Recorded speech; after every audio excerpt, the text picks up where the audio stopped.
Srimati Tanushri SN to kindly present her views and experience and her findings with the traditional Indian board games. ಎಲ್ಲರಿಗೂ ನಮಸ್ಕಾರ. ಇಲ್ಲಿ ನಡೆದಿರುವ ಮಹೋದರ ಭಗಿನಿಯರೇ ಮತ್ತು ಬೇರೆ ಕಲಾಗಳಲ್ಲಿ ಆಸಕ್ತಿಯುಳ್ಳವರೇ ಎಲ್ಲರಿಗೂ ನಮಸ್ಕಾರ. ಇವತ್ತು ನಾನು 64 ವಿದ್ಯೆಗಳಲ್ಲಿ ಭಾರತೀಯ 64 ವಿದ್ಯೆಗಳಲ್ಲಿ ಯಾವುದು ತರಹ ಮಾತಾಡ್ಬೋದು ಅಂತ ನೋಡ್ತಾ ಇದ್ದೆ. ಇಲ್ಲಿ ಬಂದು ನಂದು ಟಾಪಿಕ್ ಏನಿದೆ ಅಂತಂದರೆ traditional board games of India. ಆ 64 ವಿದ್ಯೆಗಳಲ್ಲಿ 3 ವಿದ್ಯೆಗಳು ಈ ಥರದ್ದು ಬರುತ್ತೆ. ಒಂದು ದ್ಯೂತ ವಿಶೇಷ. ದ್ಯೂತ ವಿಶೇಷ ಅಂತಂದರೆ ನೋವಿಂಗ್ ಸ್ಪೆಸಿಫಿಕ್ ಗ್ಯಾಂಬ್ಲಿಂಗ್ ಟೈಪ್, ಅಂದರೆ ಯಾವ ಥರ ನಾವು ಆಟ ಆಡ್ತೀವಿ ಅಂತ.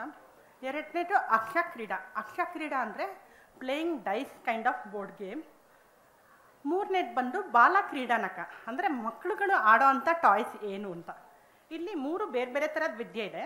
3 ವಿದ್ಯೆನೂ ಇವಾಗ ಇರೋ ಒಂದು ಕಮ್ಮಿ ಸಮಯದಲ್ಲಿ ಕವರ್ ಮಾಡೋಕ್ಕಾಗಲ್ಲ. So I will be concentrating more on Indian traditional board game. So ಈ 64 ವಿದ್ಯೆಗಳಲ್ಲಿ 3 ವಿದ್ಯೆಗಳು ಕ್ರೀಡೆಗೆ ಸಂಬಂಧಪಟ್ಟದ್ದಾಗಿದೆ. ಈ ಕ್ರೀಡೆಗಳು ಮನಸ್ಸಿಗೆ ಬುದ್ಧಿಗೆ ಎಷ್ಟು ಒಂದು ಉಲ್ಲಾಸ ಕೊಡುತ್ತೆ ಅಂತಂದರೆ, ಇಡೀ ದಿವಸದಲ್ಲಿ ನಿಮಗೆಲ್ಲ ಕೆಲಸ ಮಾಡಿ ಸುಸ್ತಾಗಿರುತ್ತೆ, ಒಂದು ಕಡೆ ಹಾಯಾಗಿ ಕುತ್ಕೊಳ್ಳೋಣ ಅನಿಸ್ತಿರುತ್ತೆ, ಬಟ್ ನಿಮ್ಮ ತಲೆ ಇನ್ನೂ ಓಡುತ್ತಾ ಇರುತ್ತೆ. ಅಂಥ ಸಮಯದಲ್ಲಿ ನೀವು ಆಡಬೇಕಾಗಿರೋದೇ ಟ್ರೆಡಿಷನಲ್ ಬೋರ್ಡ್ ಗೇಮ್ಸ್. ಹಿಂದಿನ ಕಾಲದಲ್ಲಿ ಜಸ್ಟ್ ನಮಗಿಂತ ಒಂದು ಜನ್ರೇಷನ್ ಮುಂಚೆ ಹೋಗಿ ಯಾರೇ ಮನೇಲಿ ಕೇಳಿ, ಅಜ್ಜಿ ತಾತ ಅಥವಾ ಗಂಡ ಹೆಂಡತಿ ಅಥವಾ ಮಕ್ಕಳು, ಅಜ್ಜಿ ಮೊಮ್ಮಕ್ಕಳು ದಿನದಲ್ಲಿ ಒಂದು ಆಟಗಳನ್ನು ಆಡ್ತಾನೆ ಇದ್ದರು. ಅದು ಚೌಕಾಬಾರ ಆಗಿರ್ಬೋದು, ಪಗಡೆ ಆಗಿರ್ಬೋದು, ಅಳುಗುಣಿ ಮನೆ, ಪಲ್ಲಂಗುಣಿ ಆಗಿರ್ಬೋದು, ಇನ್ನೂ ಬೇರೆ ಬೇರೆ ಆಟಗಳಿದೆ. ಆದರೆ ಎಲ್ಲರೂ ಅಂದ್ಕೊಂಡಿರೋದೇನೋ ಚೌಕಾಬಾರ ಪಗಡೆ ಅಷ್ಟೇ ಭಾರತ ದೇಶದ ಆಟಗಳು ಅಂತ. ಬಟ್ ಚೌಕಾಬಾರ ಪಗಡೆ ಬಿಟ್ಟು ಬೇರೆ ಬೇರೆ ಆಟಗಳಿದೆ. ನೀವು ಮೈಂಡಿಗೆ ಎಕ್ಸಸೈಸ್ ಕೊಡಬೇಕು, ಬಾಡಿಗೆ ಎಕ್ಸಸೈಸ್ ಕೊಡಬೇಕು ಅಂದರೆ ಏನು ಮಾಡ್ತೀರಾ? ಇಂಡಿಯಾದಲ್ಲಿ, ನಮ್ಮ ಭಾರತ ದೇಶದಲ್ಲಿ ಯೋಗ ಇದೆ, ಆಯಿತಾ? ದೇಹಕ್ಕೆ ಒಂದು ಇದು ಬೇಕು ಅಂತಂದರೆ ಹೊರಗಡೆ ಆಡೋ ಕ್ರೀಡಾಂಗಣಗಳಿದೆ. ಅದೇ ಥರ ನಿಮ್ಮ ಬುದ್ಧಿಗೆ ಕಸರತ್ತು ಕೊಡಬೇಕು ಅಂತಂದರೆ ಇಲ್ಲಿ ಎಷ್ಟು ಚೆನ್ನಾಗಿ ಒಂದು ಸಿಂಪಲ್ ಮೆಕ್ಯಾನಿಸಮ್ಸಿಂದ ಆಡ್ಬೋದು ಅಂತ ಇದೆ. ಸೊ ಯಾವ್ಯಾವ ಥರದ ಆಟಗಳು ಅಂತಂದರೆ, ನಮ್ಮ ದೇಶದಲ್ಲಿ ಯಾವುದೇ ಒಂದು ದೇವಸ್ಥಾನಕ್ಕೆ ಹೋಗಿ ಅಥವಾ ಯಾವುದೇ ಒಂದು ಹಳೆ ಸ್ಕ್ರಿಪ್ಟ್ ತಗೊಳ್ಳಿ, ಅಲ್ಲಿ ಎಲ್ಲ ಕಡೆಗೂ ಆಟದ ಒಂದು ಪ್ರಾಮುಖ್ಯತೆನ ಮೆನ್ಷನ್ ಮಾಡಿದ್ದಾರೆ. ಸೊ ಈ ಆಟಗಳು ಏನು ಅಂತಂದರೆ it's a tool for social interaction, skill development, life skill development, brain development, and to develop a sense of common sense, ಮತ್ತು ಒಂದು ಲಾಜಿಕಲ್ ಸ್ಕಿಲ್ಸ್ ಹೇಗೆ ಅಪ್ಲೈ ಮಾಡ್ಬೋದು ಅಂತ. ಸೊ ಈ ಥರದ್ದು ಒಂದು ಸ್ಕಿಲ್ಸ್ಗಳು ಸಿಂಪಲ್ಲಾಗಿ ಬೋರ್ಡ್ ಗೇಮ್ಸ್ ಮುಖಾಂತರ ಮಾಡ್ಬೋದು. ನೀವು ನಮ್ಮ ಬೇಲೂರು, ಹಳೇಬೀಡು, ಹಂಪೆ ಅಥವಾ ರಾಜಸ್ಥಾನದಲ್ಲಿರೋ ಮೊಢೇರಾ ಅಥವಾ ಸೋಮನಾಥ್ ದೇವಸ್ಥಾನ ಗುಜರಾತಲ್ಲಿರೋದು, ಯಾವುದೇ ದೇವಸ್ಥಾನಕ್ಕೆ ಹೋಗಿ ಎಲ್ಲ ಕಡೆಗೂ ಒಂದೊಂದು ಗೇಮ್ನ ಕೆತ್ತಿರೋದು ನೋಡ್ಬೋದು. ಆದರೆ ಯಾರಿಗೂ ಈಗ ಪ್ರಚಲಿತವಾಗಿ ಈ ಜನ್ರೇಷನ್ ಅವ್ರಿಗೆ ಈ ಗೇಮ್ಗಳು ಇಷ್ಟು ಚೆನ್ನಾಗಿದೆ, ಇದು ಇಷ್ಟರ ಒಂದು ಹೆಲ್ಪ್ ಆಗುತ್ತೆ ಪರ್ಸ್ನಾಲಿಟಿ ಗ್ರೋತಿಗಾಗಲಿ ಅಥವಾ ಒಂದು ವ್ಯಕ್ತಿತ್ವ ಬೆಳವಣಿಗೆಗೆ ಹೇಗೆ ಪೂರಕವಾಗಿದೆ ಅನ್ನೋದು ಯಾರಿಗೂ ಗೊತ್ತಿಲ್ಲ. ಸೊ ನನ್ನ ಉದ್ದೇಶ ಏನು ಅಂತಂದರೆ ಇದೆ. ಆ್ಯಕ್ಚುಲಿ ಈ ಒಂದು ಸಬ್ಜೆಕ್ಟು ನನಗೆ ಇಷ್ಟವಾಗಿದ್ದು, ಆದರೆ ರಿಸರ್ಚ್ ಅಂತ ಹೋಗ್ತಾ ಇರೋದು ಈಗ ಒಂದು 5 ವರ್ಷದಿಂದ. ಸೊ ನಾನು ಇನ್ನೂ ಸ್ಟೂಡೆಂಟೇ ಈ ವಿಷಯದಲ್ಲಿ, ಇನ್ನೂ ನಾನು ಕಲ್ತಿಲ್ಲ. ಏನೋ ನನಗೆ ತಿಳಿದಿರೋದು ಒಂಚೂರು ಪಾರನ್ನ ನಿಮ್ಮ ಜೊತೆಗೆ ಹಂಚ್ಕೋಬೇಕು ಅಂತ ಇವತ್ತು ನಿಂತಿದ್ದೀನಿ. ಈಗ ಆಟ ಆಡಬೇಕು ಅಂತ ಬಂದಾಗ ಮೊದಲನೇದು ನೋಡಿ, India is a land of diversity.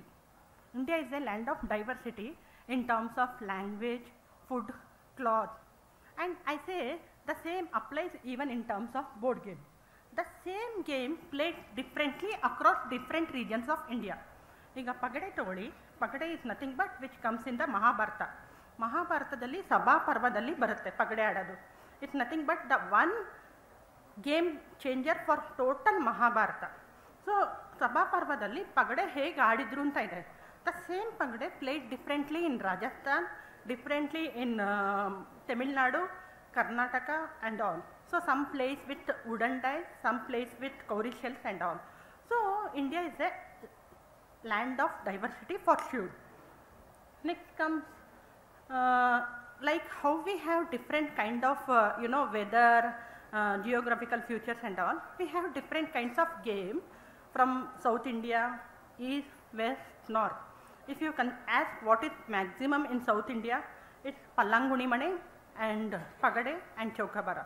If you ask what is most popular in East, it's Shologutti, 16 soldier game.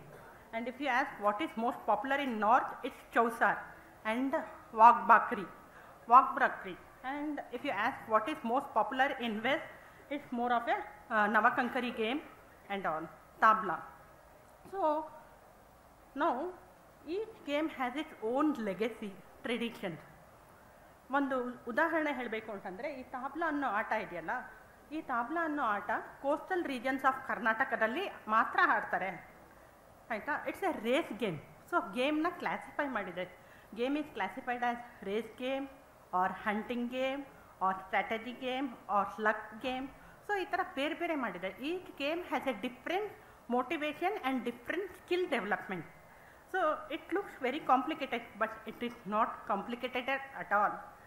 ನೀವು ಆಟ ಆಡೋ ಅಷ್ಟೊತ್ತು ನೀವು ಪೂರ್ತಿ you will be enjoying the fun, having the fun. So ತಾಪ್ಲಾ ಬಂದು ಕೊಂಕಣ ಪ್ರದೇಶದಲ್ಲಿ ಮದುವೆ ಆಗಿ ಹೋಗ್ತಾಳಲ್ಲ ಹೆಣ್ಮಗಳು, ಅವಳಿಗೆ ಒಂದು ಗಿಫ್ಟಾಗಿ ಕೊಡ್ತಾರೆ ಆಯಿತಾ.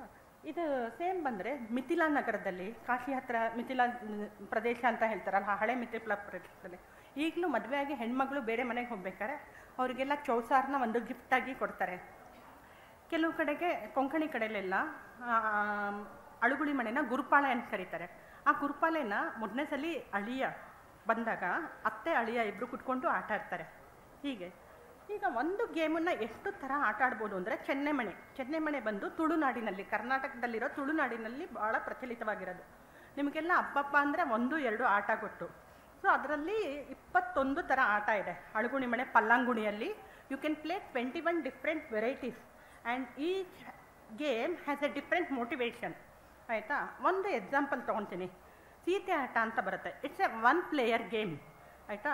ಅದು ಫಿಬೋನೆನ್ಸಿ ಸೀರೀಸ್ನ ತೋರಿಸುತ್ತೆ. And that Fibonacci series is called as Pingala Fibonacci series. Actually it's a mathematical calculation which says Pingala Fibonacci series and 1 player game. So if there are more than 3 players you can play ಅರಸ ಮಂತ್ರಿ ಸೈನಿಕ. So ಅರಸ ಮಂತ್ರಿ ಸೈನಿಕ is like how we are giving tax to government. ಹಿಂದಿನ ಕಾಲದಲ್ಲಿ ಕಪ್ಪ ಅಥವಾ ಗೇಣಿ ಅಂತ ಕೊಡ್ತಾಯಿದ್ರು. So how we are doing ಅಂತ. So no I will go with some slide. Actually ಇದು ನೋಡಿ, ಪರಮಪದ ಸೋಪಾನ ಅಂತ ಕರೀತಾರೆ, ಅಂದರೆ ಹಾವು ಏಣಿ ಅಂತ. ಈ ಹಾವು ಏಣಿ ಈಗಿನ ಕಾಲದಲ್ಲಿ ಸ್ನೇಕ್ ಆ್ಯಂಡ್ ಲ್ಯಾಡರ್ ಅಂತ ಏನು ಕರಿತೀವಲ್ಲ, it is actually direct from ಪರಮಪದ ಸೋಪಾನ.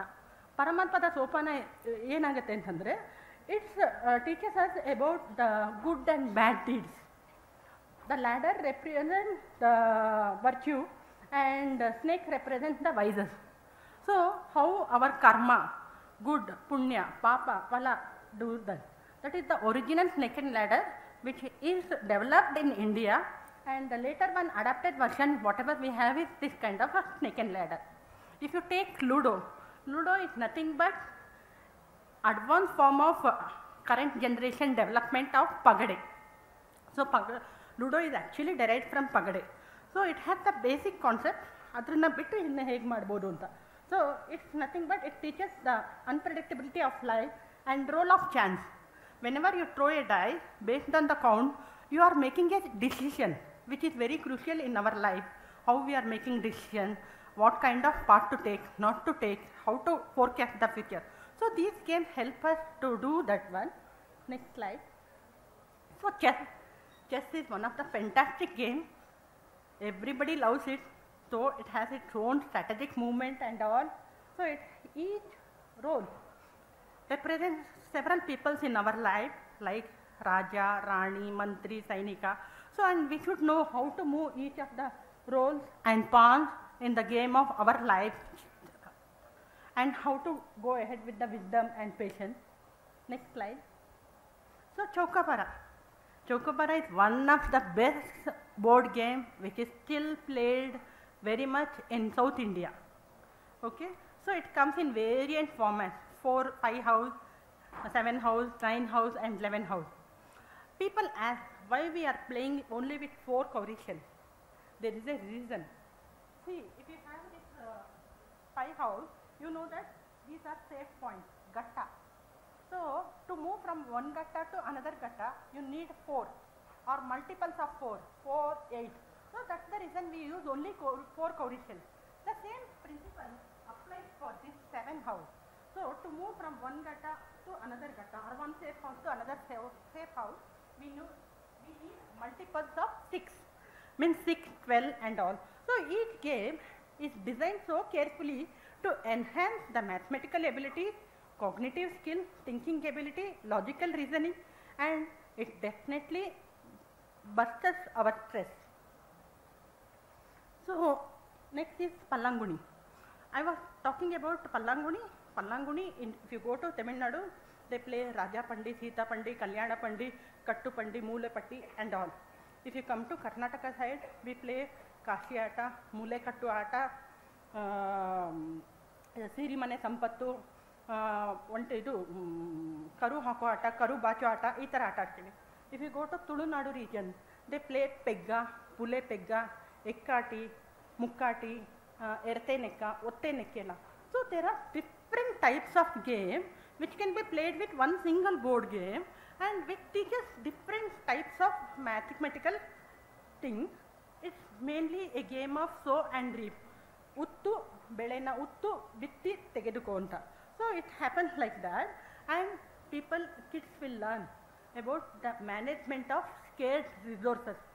Resources are not plenty. They have to use it carefully, the same way how we need to use our life, time, lessons, learning in a very betterful judged way. Next slide. So Navakankari, this is very good game which is liked by most of the people who come to me or whoever learned this. This game, you feel it's very complex. No, all of you have played this game.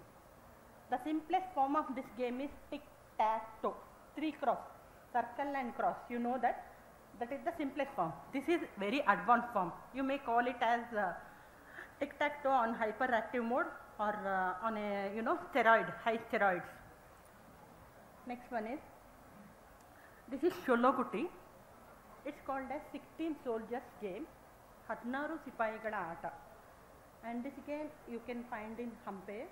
This game you ದೇವಸ್ಥಾನದ ಪ್ರಾಂಗುಳಿ ಜಗಣ ಎಲ್ಲೆಲ್ಲ ಇರುತ್ತಲ್ವಾ, so ಈ ಗೇಮ್ನೆಲ್ಲ ಕೆತ್ತಿರೋದು ನೋಡ್ಬೋದು. This game teaches how to capture enemies, how to plan to capture enemies with minimum moments, minimum effort, how to be careful. So it's a very fantastic game. This game helps to learn the chess in a better way. Next slide. So we have a different types of games. Whatever I have shown is very limited. Still there are more games to be rediscovered and to present it in a form which is more appealing and to the young generation and all. So we are making effort.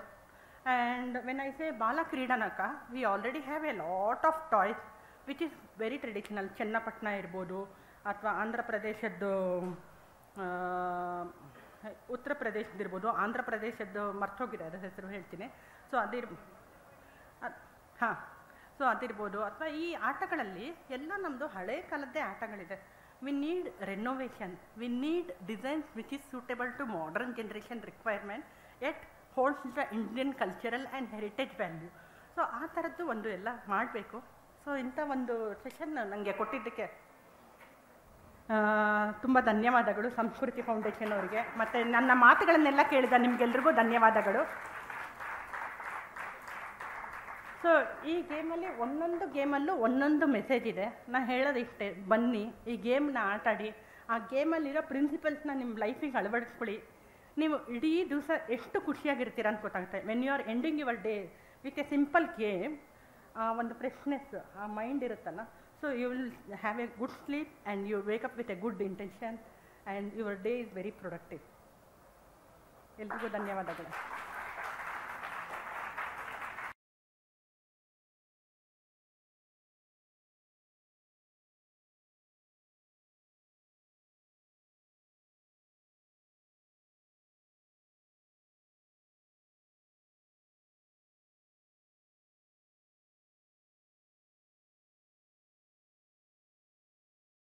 I now request Sri Hemant Kumarji, pet hobbyist and manufacturer and wholesaler of exotic pet food and accessories, Mysuru, training of birds, idu ಒಂದು ಕಲೆ, ಇದ್ರ ಬಗ್ಗೆ ಮಾತಾಡ್ತಾ ಇದ್ದಾರೆ.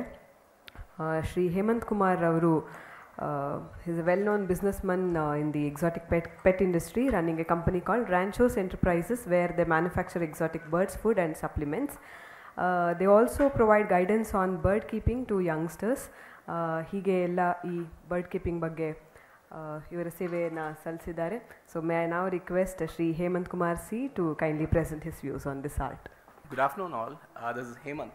So my topic for the day is actually on training of birds, and I've given it as an eye-opening discussion by Hemant. So over the discussion you'll get to know what is the actual meaning of it. Can you go to the next slide? Okay, let's see the history of bird keeping or training of birds and where we use the birds in the initial days. So we all know the history of Ramayana, where we had Jatayu, the bird which has been trained and been the final protector savior for Mother Sita. It tried its heart's final effort, but it couldn't succeed the Ravan.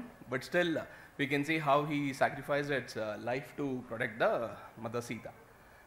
After the Ramayana age, the prehistoric age, what we can see about birds and where we have used birds much is first from the sailors, maybe about 1,000 years before, when the people were wandering in search of land and resources for any types of food or any natural resources.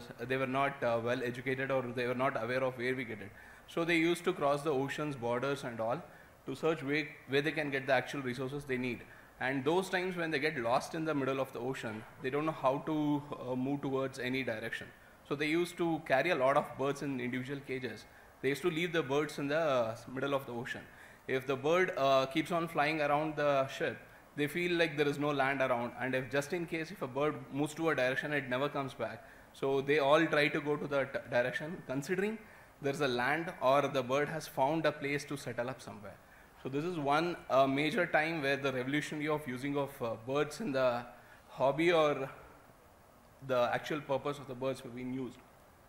The next one is we call it as mailer pigeons. Sorry, the previous slide.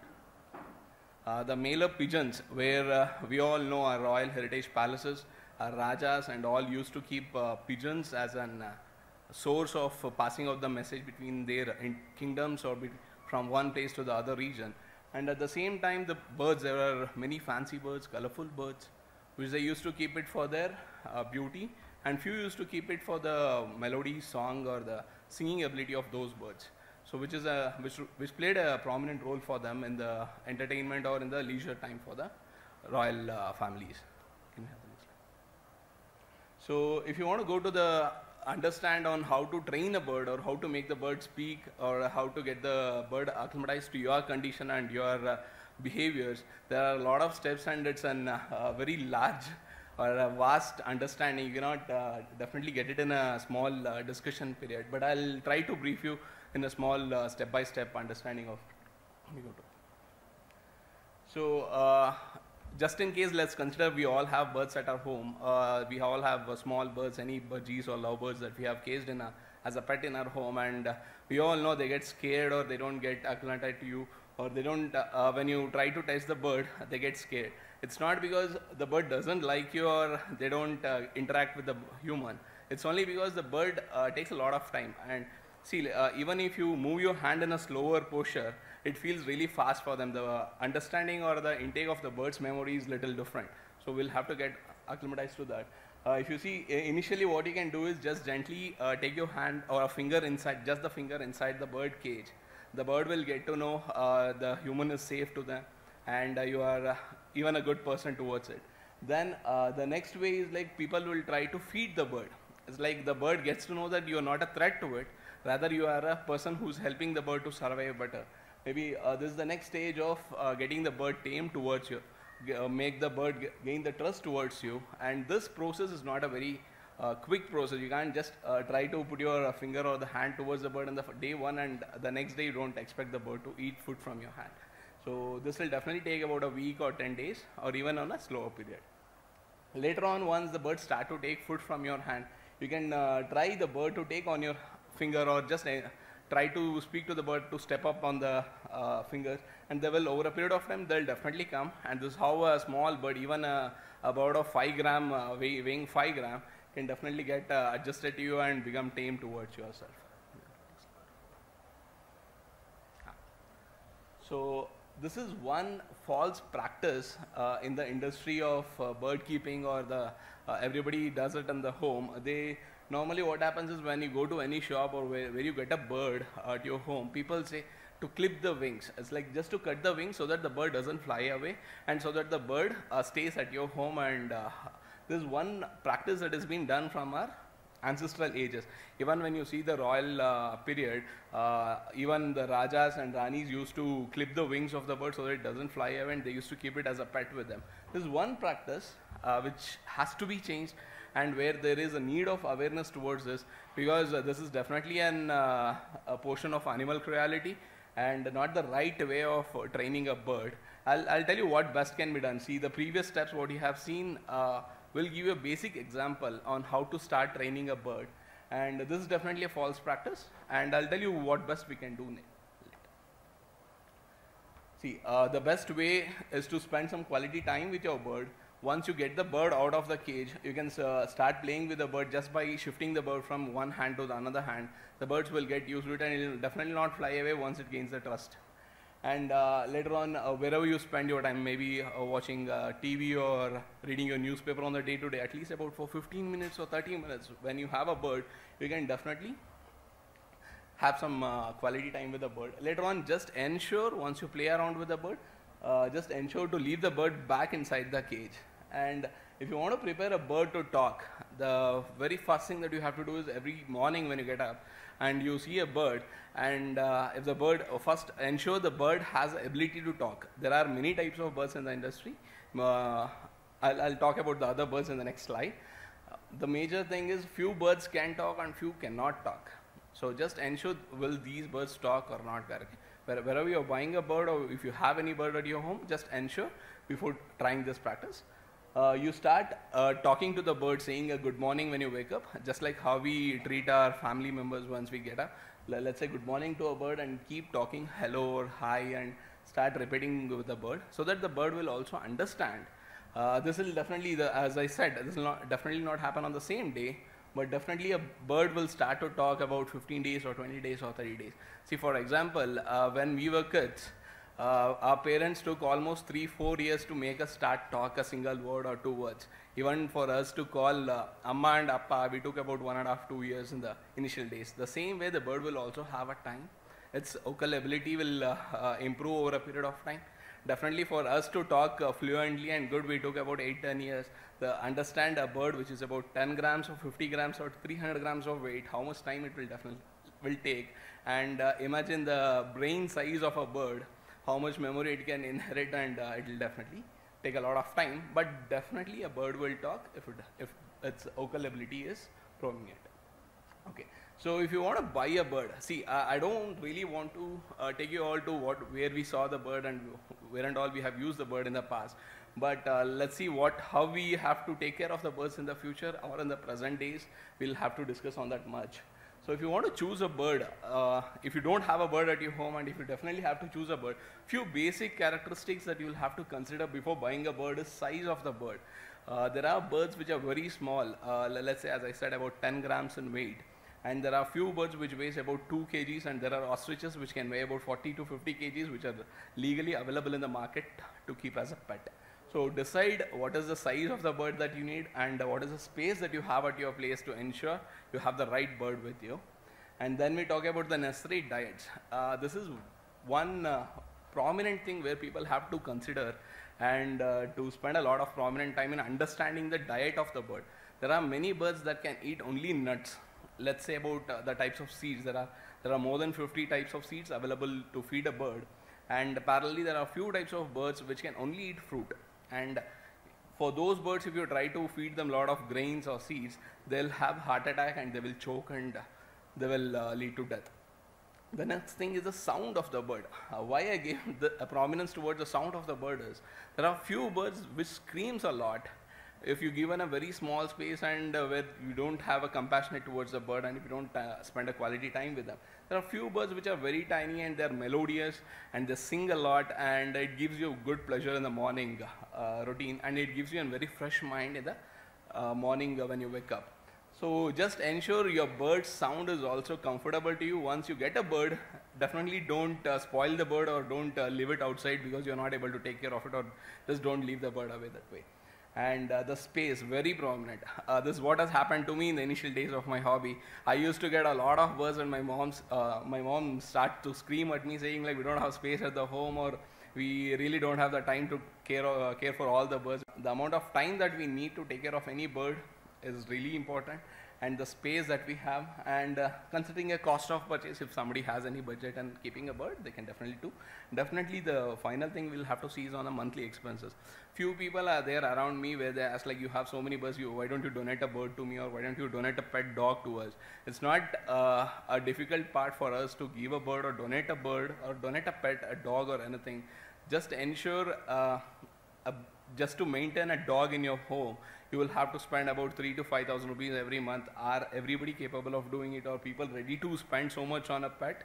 And in the same way, there are pets which needs, let's talk about the birds in the screen. These birds eat a lot of nuts. The nuts I'm talking about are walnut, hazelnuts, almonds, pine nuts. They need about 3 to 4 kgs of nuts each bird. These birds weigh about 2 kgs in weight. And they eat about 200 grams or 100 grams of nuts mandatory every day just to maintain their body health and its stamina and its actual characteristics. So if everybody is able to, like, if you're convenient enough and comfortable enough to spend so much on the dry fruits and get for these birds, definitely you can choose the bird accordingly. And there are very simple birds, common birds which you can maintain with a very low cost. It's not like every bird is like that, but still there are few birds. Just make sure you are aware about it. One major real awareness the people of today need is, I have seen people, many of my friends' mother used to say we all had guinea or the parrot which you had at your home. The first thing is they are not legal to keep. You may see a bird, a parrot around the home, you can see it around your house, you can see it coming and eating rice when you keep it outside your home. They are still okay. Never cage a bird which you see in the outside world in the country. First thing is buy no trouble. This is indigenous. I'm talking about an indigenous pet. Indigenous means the birds or the pets or the beings that belongs to this country.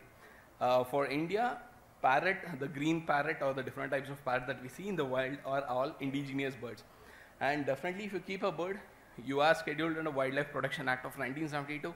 You can be jailed for 7 years with non-bailable, and there will be some fines also put on you. Just ensure, this is a false practice. Many of us didn't knew. Like even for me, when I was young, I never knew that we are not supposed to keep a parrot.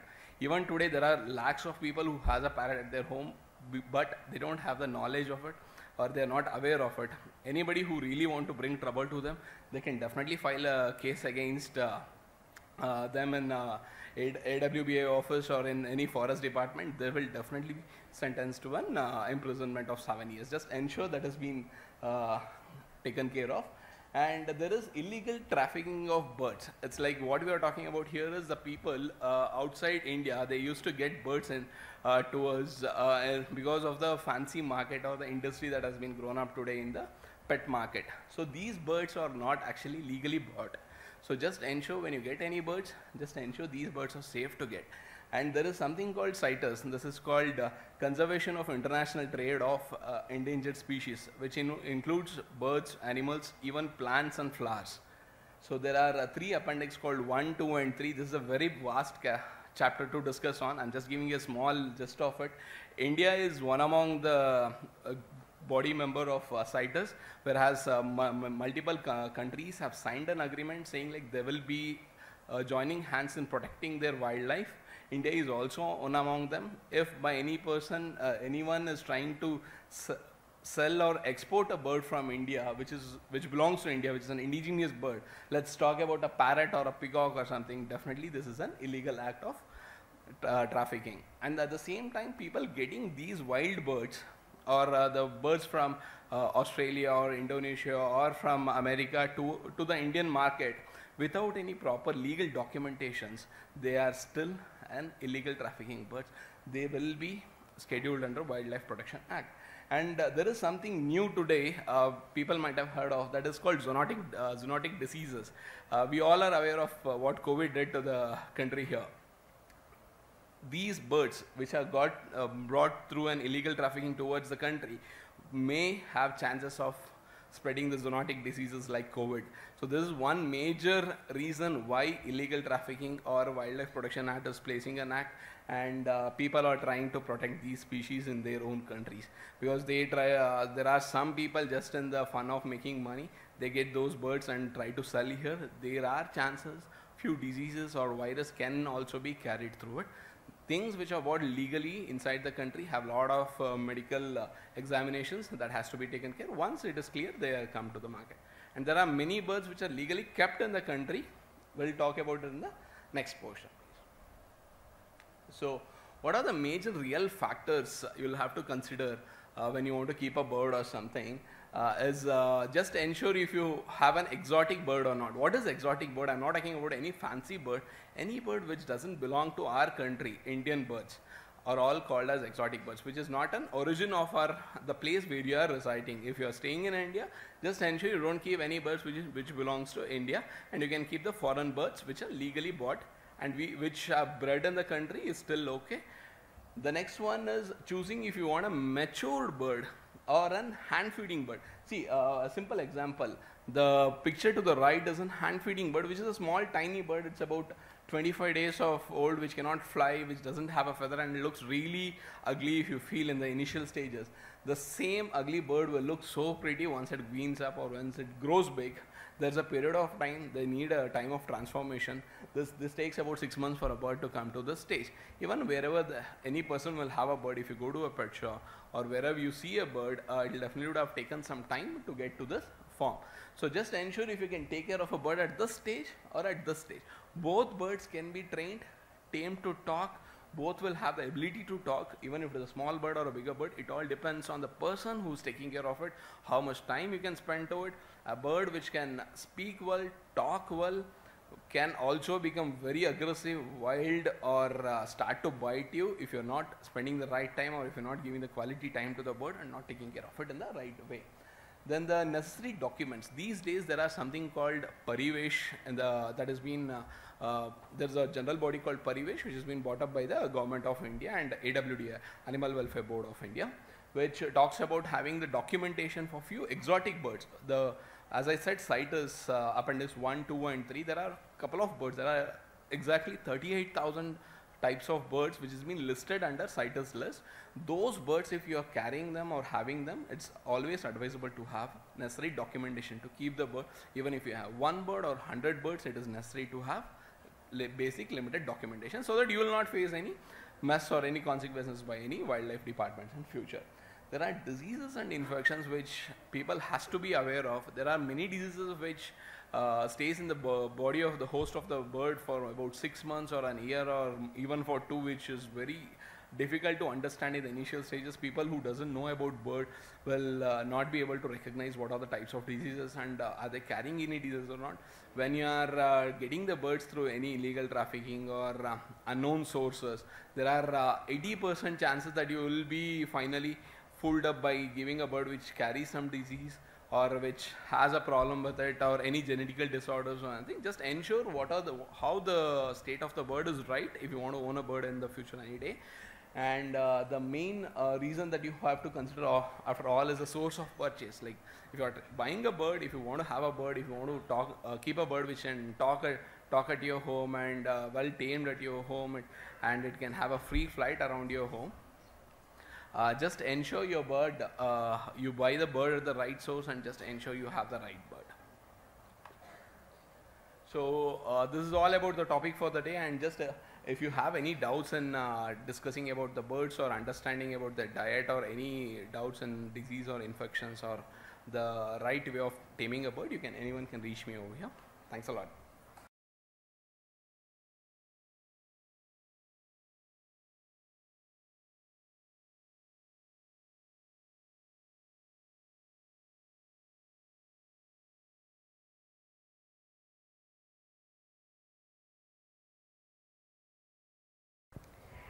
Thank you so much, sir. May I now request Vidwan Shri Dr. K. Ranganathan sir to present his view on art of worshipping God. Now, Devar Puja na ಮಾಡ್ತೀವಿ ಭಕ್ತಿಯಿಂದ. That's also an art form. ವಿದ್ವಾನ್ Shri K Ranganathan ಅವರು ಅದ್ರ ಬಗ್ಗೆ ಮಾತನಾಡಲಿದ್ದಾರೆ. Scholar of traditional Indian ಶಾಸ್ತ್ರಮ್ಸ್ including Nyaya, Purva Mimamsa and Vishishtadvaita Vedanta. He's amongst a team of scholars researching the principles of management and law in traditional Indic Shastrams. May I now request Shri Dr. K. Ranganathanji to kindly present his view on worship of God, art of worshipping the God. ಜ್ಞಾನಾನಂದಮಯಂ ದೇವಂ ನಿರ್ಮಲ ಸ್ಫಟಿಕಾಕೃತಿಂ ಆಧಾರಂ ಸರ್ವವಿದ್ಯಾನಾಂ ಹಯಗ್ರೀವಂ ಉಪಾಸ್ಮಹೇ. I welcome you all to this session, which is a part of the seminar being conducted on the Chatushashti Kalaha, the 64 Bharatiya art forms. My topic for today is the art of worshipping God. You might have listened to many of the other sessions also. Most of these art forms relate to the life that we experience in this world. Our ancestors had a very scientific approach to the gaining of knowledge. We call it as epistemology today. How we gain knowledge, how knowledge should be structured, and what we would need to learn in order to lead a happy life in this world and to attain salvation or other worlds or bliss in other places also. There are two types of classifications. One categorization is called the Vidyasthanams, which are 18 in number. The other classification is the one that we are going through now, the 64 Bharatiya art forms. The Vidyasthanams concentrate on knowledge and how we can understand the Vedas in order to attain realization and eventually salvation. They are made up of the 4 Vedas, the 6 Angas, the 8 Upangas, which together constitute 18 Vidyasthanams. Purana Nyaya Mimamsa Dharma Shastranga Mishritaha Vedasthanani Vidyanam Dharmasya cha Chaturdasha. The Puranas summarize these 18 Vidyasthanams in this shloka. These concentrate on Dharma, the performance of Dharma, and eventually attainment of salvation.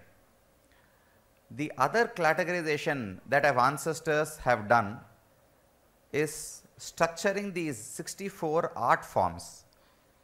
If you go through the list of these art forms, you will clearly see that most of them don't have anything to do with salvation or God or any service or any ritual. They relate to activities that we do in our day-to-day lives. We build houses, we make things with bricks or mud, we get gems from the earth and make beautiful jewels from them, we train birds, we train animals. All these are the 64 art forms that are listed. As the brochure to this seminar introduced us to, these art forms are mentioned in many places in our Shastrams. One inspiration that I assume the organizers of this Samskrti Foundation must have taken is the mention of these 64 kalas in the Bhagavata Purana, where Lord Shri Krishna goes to his guru Maharshi Sandipani and learns of these 64 art forms in 64 days. Shri Shuka in Bhagavata Purana says, Ahoratrais Chatushashtya Sanyatau Tavati Kalaha. Krishna and Balarama, in a span of 64 days, learnt or mastered these 64 kalas that we are going through now. Most of them, as I said, are related to our daily life, but the topic that is given to me is a little different, a little unique. It is about how we worship God, why worshipping God is an art form, and how it is useful to our daily life. An art is something that is an expression of our emotions. It is not a science. We can understand the difference between the two. Science would mostly be objective.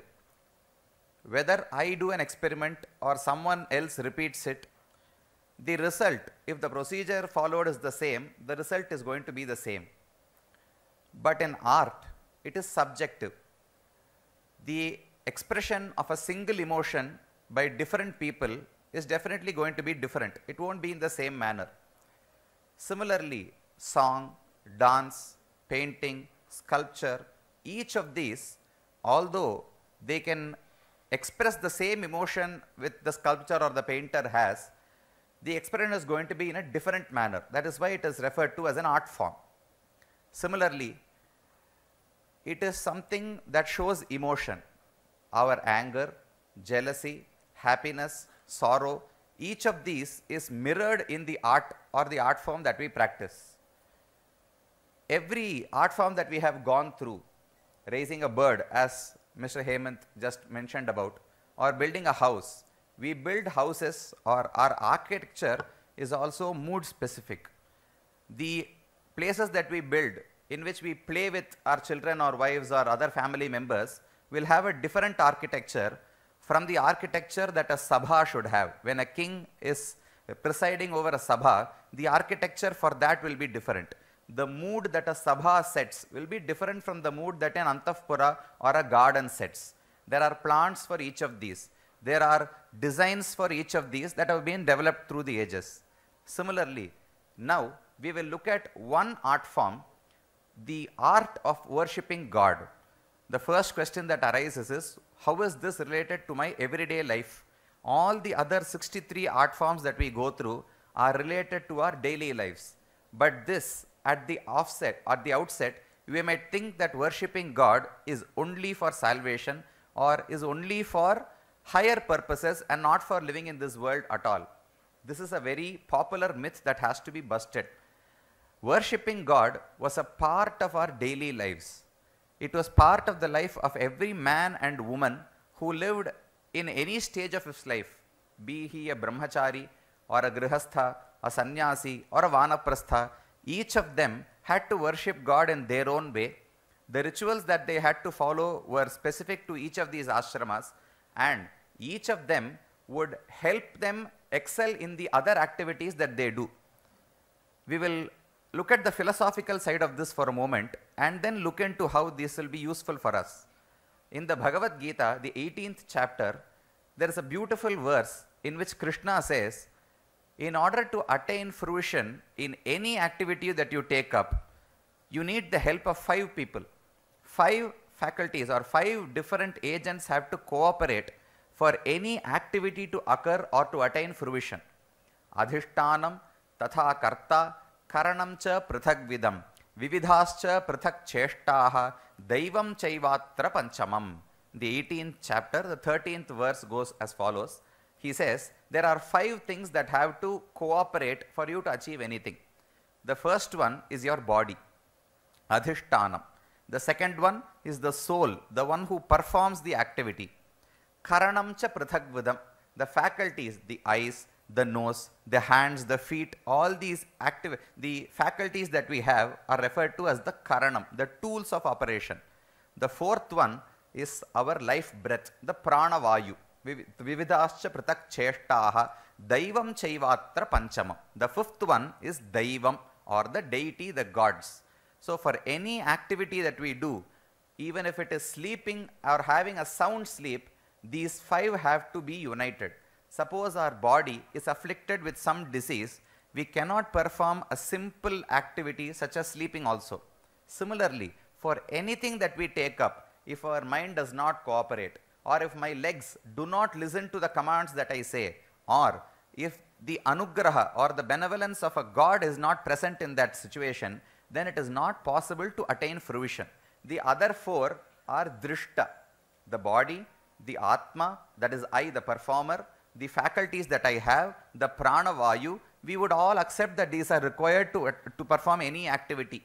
The fifth one is the adrishta aspect that the Shastram introduces. For any activity to be developed at all, he says, Siddhaye sarva karmanam. In the previous verse, Krishna says, these are the 5 causes, Siddhaye sarva karmanam, for any activity to happen at all, for it to occur or attain fruition. So, in order to achieve something, it is not sufficient if we are able to gather the drishta causes, the drishta hetu alone. Drishta hetu is something that we can perceive with our faculties, with our eyes or nose or skin.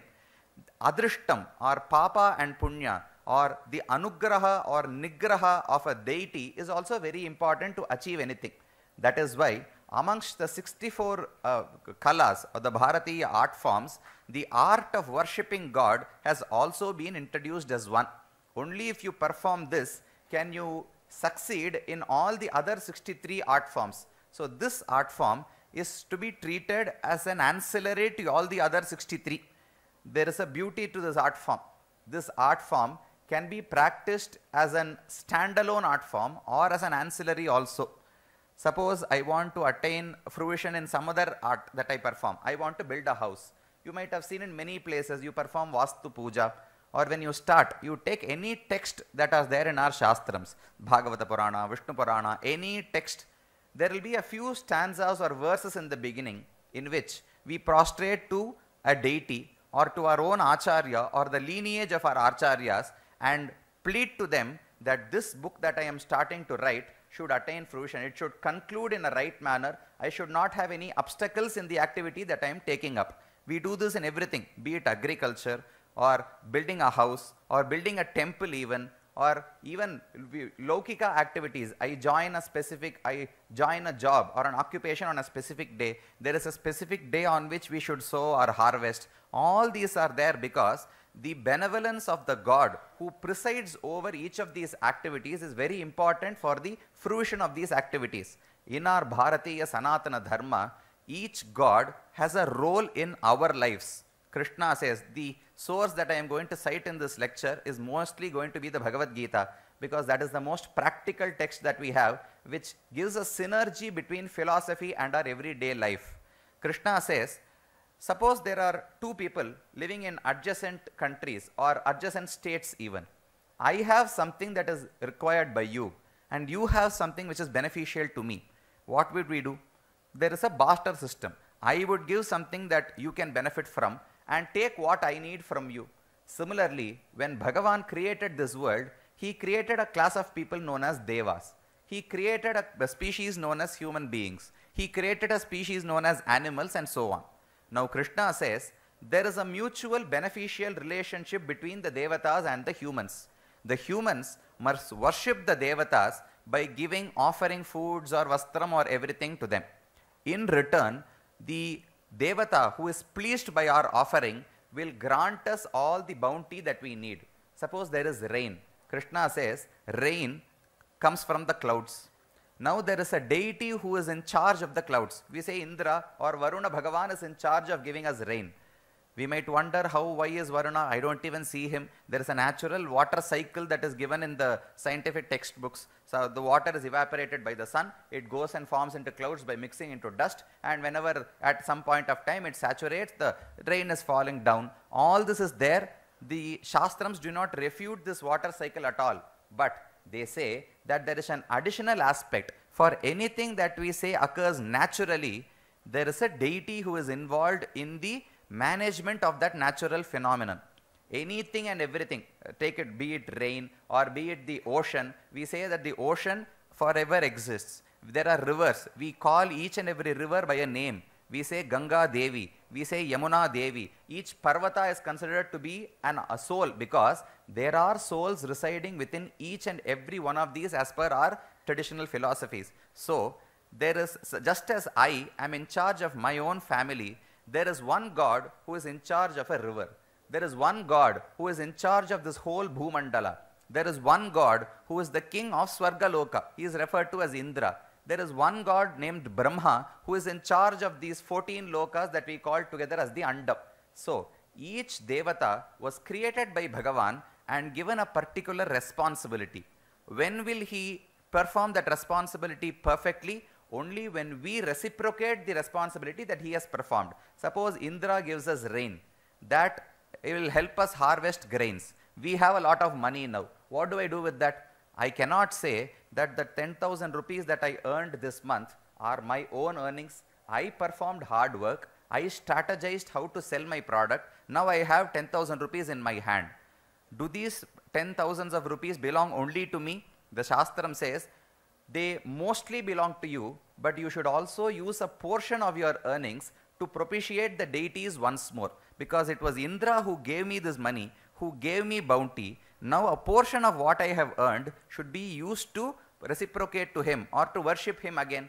He will be pleased by that. He will again give some beneficial things to me. Ishtan bhogan hi vodevaha dasyante yajna bhavitaha. So as we perform worship to gods, those gods pleased by those worships will give some good things to us which will help us in progressing in our own lives. We need arogyam. We need our body to be hale and healthy. We need a happy family. We need a house to live in. And we need to grow in our economic pursuits. We need to have satisfaction and pleasure in our lives. Each of these aspects is governed by a deity. We refer to Indra, Varuna, Kubera, Chandra, and so on. So when we perform puja to each and every one of them, that is a basic art form which will help us succeed in all the other art forms. Why we refer to this as an art is because it is very subjective. It depends on my mood. It depends on the nature of the deity that I am worshipping also. Krishna in the Bhagavad Gita says, yeah, I got the message, thank you. He says, tam tam niyamam asthaya prakritya niyata swaya. People are of varied interests. What I require or like would be different from what you need. Therefore, people worship different deities. Each deity has an intrinsic nature. Some are sattvika, some are rajasa, some are tamasa. Some deities like a very aggressive form of worship. Some deities like a sattvic form of worship. Similarly, might be sattvic or rajasic or tamasic. So when there is a match in wavelength, suppose I am a very rajasic person and there is a deity who is also rajasic, then I would be naturally drawn towards that deity. Then I will go through the mode of worship by which that deity will be pleased. I cannot please every child in the same manner. One child might like something that is salty, another child might like something that is sweet. So I need to know the likes and dislikes of that particular deity and perform that continuously so that he is pleased by what I do. So it is an art form because it is very subjective, and we refer to worship that is backed by bhakti. That is where emotion comes in. It is not a procedure where you have an aim, apparatus required, procedure, this is the observation and this is the result. You cannot summarize worship in this manner because the emotion that you feel for a deity is going to be expressed as your mode of worship. So it is an expression of emotion. It is subjective to the person who is worshipping and the person who is being worshipped. That is why it is categorized under the art forms and not as a science or a vijnana. So this art form, when performed as an ancillary to the other art forms, will help you attain fruition in your other aspects. But there is another angle to look at this also. There is another perspective which will completely turn the table. I earlier said that the worshipping God is going to help you in the other 63 art forms. Now, look at it the other way. All the other 63 art forms that they have listed is going to feed into the manner in which you worship God.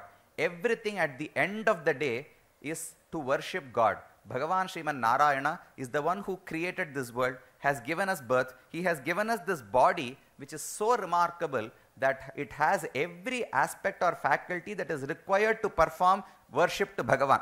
If I did not have hands, I cannot do archana to Bhagavan. If I did not have a mouth, if I did not have vocal cords, I could not have chanted his names out at all. If I did not know Vastu Vidya or Shilpa Shastram, I cannot build magnificent temples where people can gather.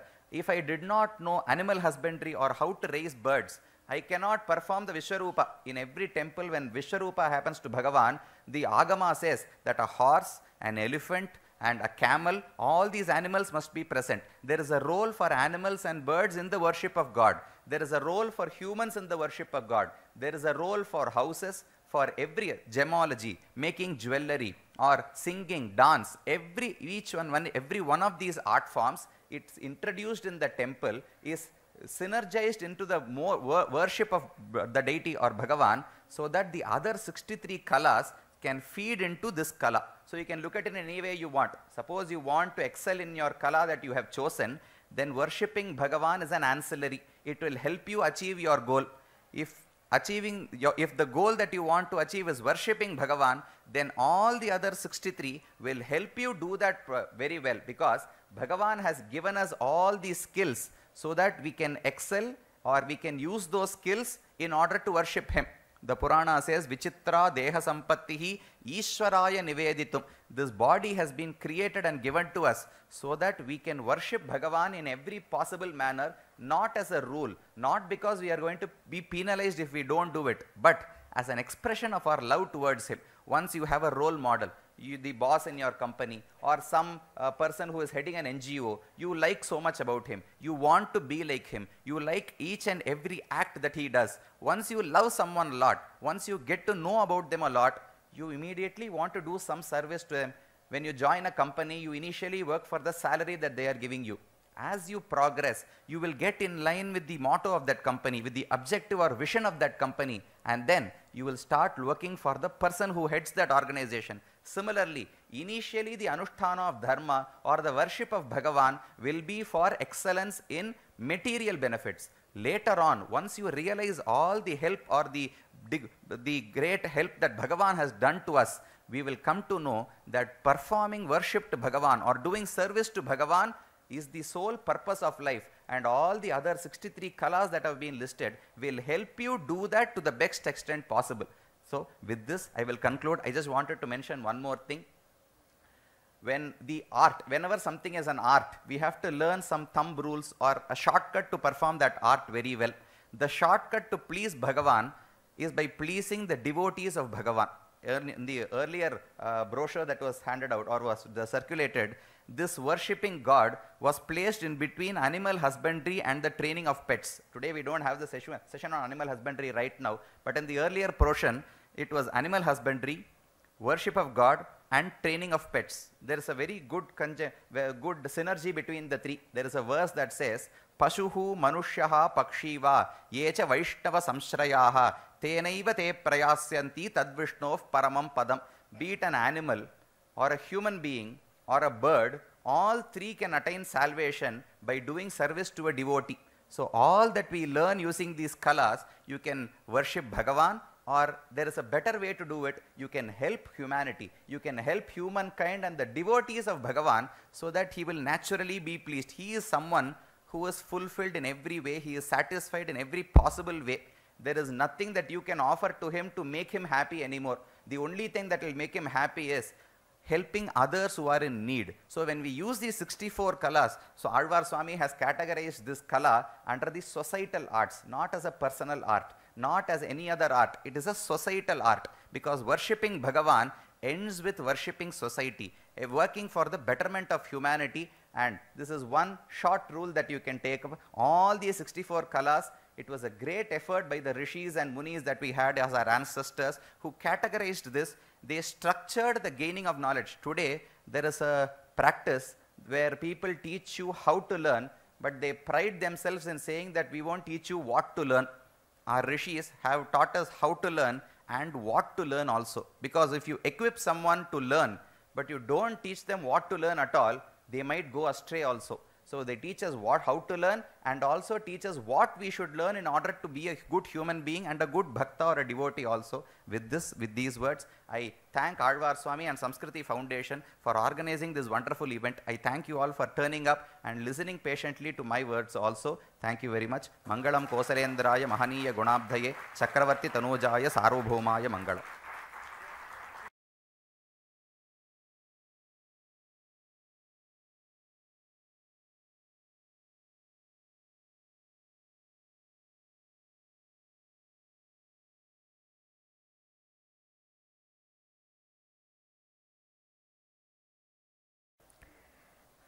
Nirargala Padagala Bhorgarita. I exactly know what Alvar sir must be thinking now. I'm sure he's planning for 64 days of seminar next time, because everyone is 2 days is definitely not sufficient. So he must be planning for a massive event on this. May I now request, after thanking Vidwan Dr. K. Ranganathan sir for his divine speech, may I now request Sri M.S.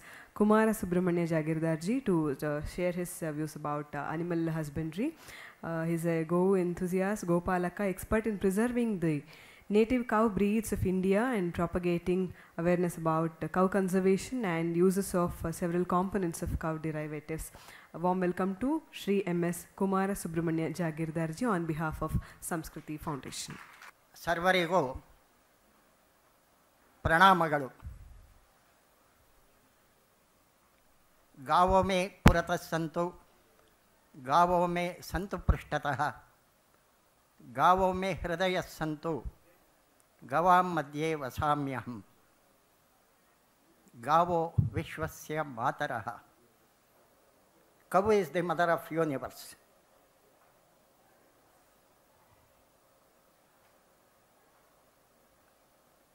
Our Rishi Munis, our forefathers, everybody were telling us there are 33 crore gods, goddesses. Recently, I was going through a Facebook. One person had written, he is a scientist in geology and physics, Walter William Henry. He is an American. Somebody had written this in Facebook. He conducts his research on physics and geology. While conducting his research, he comes to know that something more is there. So, how this entire universe is controlled or entire universe is taken care of somebody else. Who is that? For some years, his research, he gets the entire universe is moving on some vibrations. So, from where these vibrations are coming? So, he conducts his research, and finally he comes to know these vibrations are coming from cow. He continues his research on, he is an American, conducts his research on HF and Jersey cows. He doesn't get that result. Then he continues his research on Indian cows. How our engineers, doctors, scientists have gone to the other parts of the world. They have contributed to the health, wealth, welfare of those nations. Likewise, more than 90 countries from these past 100 years, our cow progeny has gone to more than 90 countries. It has contributed to the welfare of those nations. So, in this, he conducts his research on a cow that breed the Americans they have developed. It is some 3 crossbreeds of Indian breeds. They have named that breed as Brahman, Brahman. If we would have named it as Brahman, we would have been labeled as fundamentalists, and we would have named some other names also. So finally, what result he got, he says in his book, he has written the vibrations, that cow is root cause and she is managing the entire world, and she is the mother of universe. We had about 72 breeds, excellent breeds. From past about 70 years, more than 36 breeds are extinct. Today we are getting only about 36 breeds, and we are seeing the excellent, best cow progeny that we have today. So, this cow progeny what we have, the research is going on in our country and other places also. One of my friend was working on environmental ಪರ್ಯಾವರಣ ಯಾವ ರೀತಿ ನಮ್ಮ ವಾತಾವರಣ ಕಲುಷಿತ ಆಗ್ತಾ ಇದೆ. To rectify it, what has to be done. So when he was doing his research, he came to know that something higher is there. Every time when he enters the lab and continues his research, he used to get some emulsion. So finally he goes to one of his guru in a mutt. Then that guru says, ada bida hasu kana adar bagge madalva. Ashte, he told that and stopped. Then this person started his work on that. So we took cow dung. That cow dung powder was made and given at Indian Institute of Science, DRDO, CPR, like that many institutions where they can test and give the report. To get the report of elements, they used to charge 1 lakh, 2 lakh, 3 lakhs like that. The reports what they had given, still it is continuing. In the report, the cow dung, our people used to say, Gomaye vasate Lakshmi. Lakshmi means what? Money. Not only God, she is money also. Now the results what we have got during this research, many more elements has to be found out in that.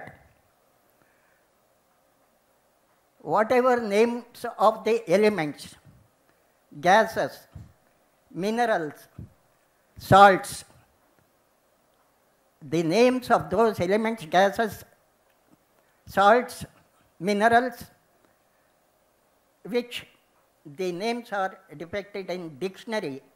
What are all the names available in dictionary? Those elements are existing in dung.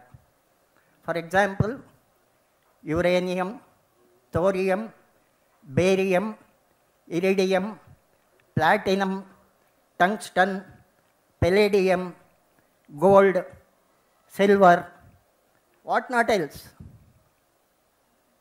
When we prescribe these dung as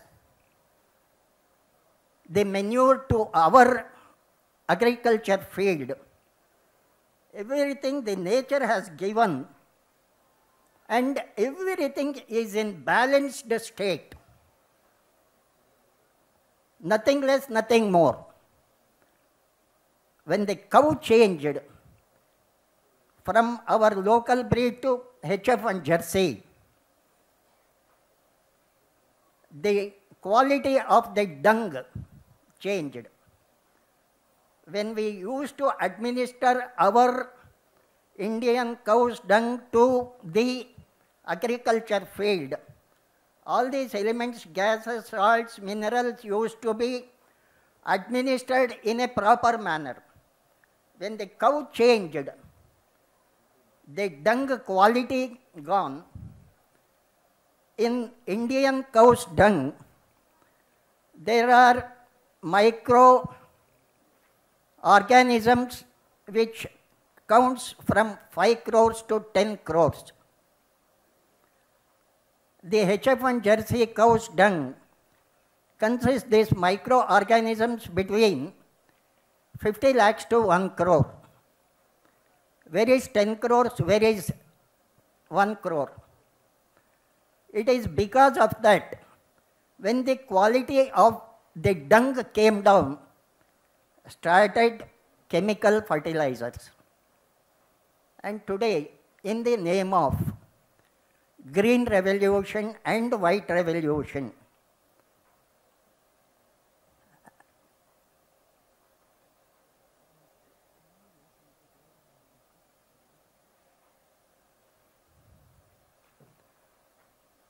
so the revolution, our cow progeny changed. Because of that, today we are facing the problem. In Bhagavad Gita, Lord Krishna, in Bhagavad Gita, it is there. Prathama Adhyaya, Arjuna Vishada Yoga, from the stanza 42 to 45. The crossbreed took place. Sankaro narakayeva kulagnanam kulasyacha patanti pitaro yesham lupta pindodaka kriyaha. When the cow got crossed, it lost its quality. Because it lost its quality, today we are facing the problem. The cow which is crossed, it has lost its power. It has lost its sanctity. Because of this, today our girls are maturing at the age of 8, because the HF and Jersey calf, at the age of 10th month it matures. Today our girls are maturing at the age of 8. And those cows, its age is about 7-8 years, wherein our Indian cows used to live about 20 years. And it used to cow more than 15. Today the HF and Jersey cows, 3 cows. After first or second calf, it is to be treated. It is to be treated with all antibiotic steroids hormones. Today, unknowingly and unwantedly, we are consuming hormones, antibiotics, steroids, which are spoiling our health. So to keep up our health, let us all rear our Indian breeds and let us come out of the problems what we are facing today. Thank you very much.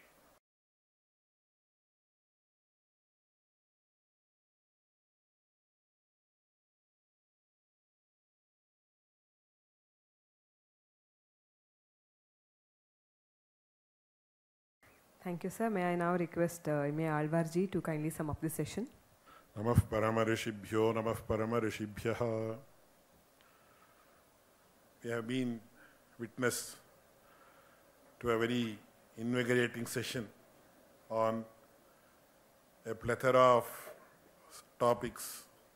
The first topic was on the raising of elephants and horses.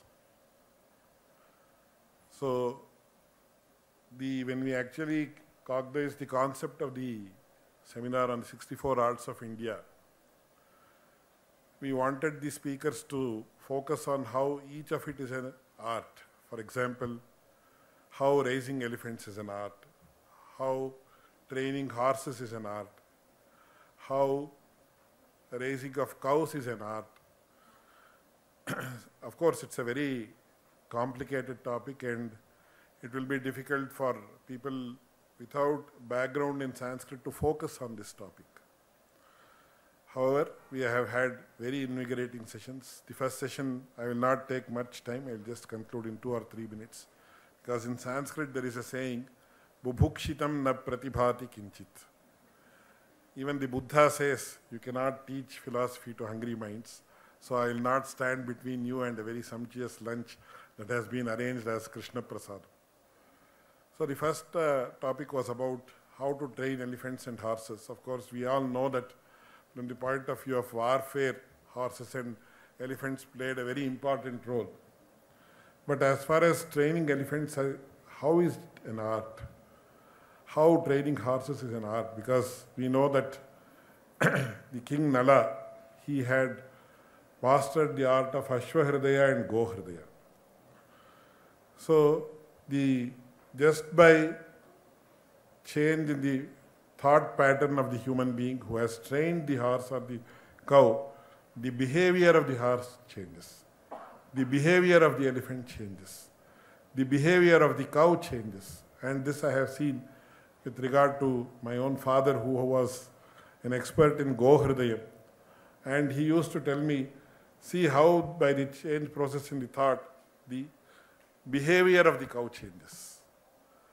So, this is the spirit in which we organize the seminar, and of course there has, in some cases there has not been focus. And as we all know, the third paper, the final paper was on actually how to train cows, because there is a huge amount of information available regarding cows, how they are trained, how many types of cows are there, and what are their characteristics, which cows are good for what purpose. For example, in Karnataka we have this breed called Hallikar cows. They are not milkers, though they give some milk. They are actually very adept in transporting things. So when Tipu Sultan won the war against the English 200 years ago, it is said that he used Hallikar cows extensively because they could transport all the materials required for conducting the war to the war front. So training Hallikar cows to transport materials, that is a real art actually. Similarly, training of birds, we were witness to a very beautiful and very exhaustive presentation. But how the training of a bird is an art, that is a very, very complicated topic, because we all know that in Sanskrit there is a very beautiful statement when Shankaracharya wanted to know which is the house of a great scholar called Mandana Mishra. There was a beautiful shloka that was narrated. Swatah pramanam paratah pramanam kirangana yatra giram giranti dvarastha nidantara sanniruddhaha janihitan mandana panditaukaha. So, which is the house of Mandana Mishra? We just walk through. When you walk through, in a small cage kept in front of the house, one parrot will say Swatah pramanam. That is, it's a very, very complicated topic in the Shastra. I don't want to go into that detail. And another parrot will actually contradict the view of this parrot. That is, it will engage in a debate. So, Swatah pramanam, paratah pramanam. One parrot will say Swatah pramanam. Another parrot will be telling paratah pramanam. That is, it will be contradicting that view and engaging in a debate with each other. That means you can understand how they were trained, formally or informally. So there is a very beautiful kavya. It says, Phalapradam karma phalapradojaha kirangana yatra giram giranti dvarastha nidantara sanniruddhaha janihitan mandana panditauka. So that is how birds were trained. So you can see each of these training of birds, training of elephants, horses, cows, how these are all art forms that our ancient forefathers specialized in. And finally, to conclude, I would like to say a few words about the presentation about Sri Velakudi Ranganathan Swami. He is the illustrious son of an illustrious father and illustrious grandson of an illustrious grandfather. His grandfather was one of the greatest scholars of his time, Velakudi Varadacharya Swami, and Upanyasaka par excellence, or Upanyasaka Chakravarti as he was called. And his father continues to inspire millions of people across the world, Sri Velakudi Krishnan Swami. And it is our privilege that he has spared time to come all the way from Chennai exclusively for this purpose. And his talk has been the crowning glory of this entire conference.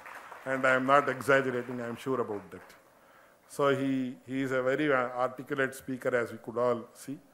And he spoke extremely pertinent to the topic, because he focused on how Devatoshanam can be an independent art, how it can be subservient to all the other 64 arts, and finally he concluded by saying how all the 64 arts can be subservient to Devatoshanam. So I think it's a very, very unique and very, very exalted presentation. I am extremely thankful to Sri Velakudi Ranganathan Swami for his illuminating talk. Of course, we can go on listening and listening and listening to people like him for 2 days, 3 days and years together. But we are all under the constraints of time, and hence I regret that we had to restrict him also. And I am thankful to all the other speakers for their wonderful presentations. And now I think the time has come for us to honor them. I request them to come on stage one by one and accept our honor. Shri Madam, so she is a very well-informed sports enthusiast. And today, after the advent of smartphones and mobile phones, computers, laptops, we have all forgotten the joy of playing. So we were all so fortunate because we did not have these gadgets that we could actually play with this chaukabara, palankuli, and so many other types of, even having 5 or 6 stones and playing with them. And so life was really enjoyable, and we were all children. We could enjoy because we did not have these gadgets. And once again, I think she's trying to revive the art of these traditional board games. Of course, traditional other games are there. And there are many other games like Huli Kandaya. And as she mentioned, in the temples, they have just carved these. And even I have played, and I have seen many people play such games sitting on in the verandas of temples and mantaps and other places. So I am really thankful to her for attempting to revive this dying art form. And I think the next generation children should at least give up mobiles for some time and start concentrating on these board games. Thank you, ma'am, very much. And I am really thankful to you for coming all the way from Mysore and making this presentation.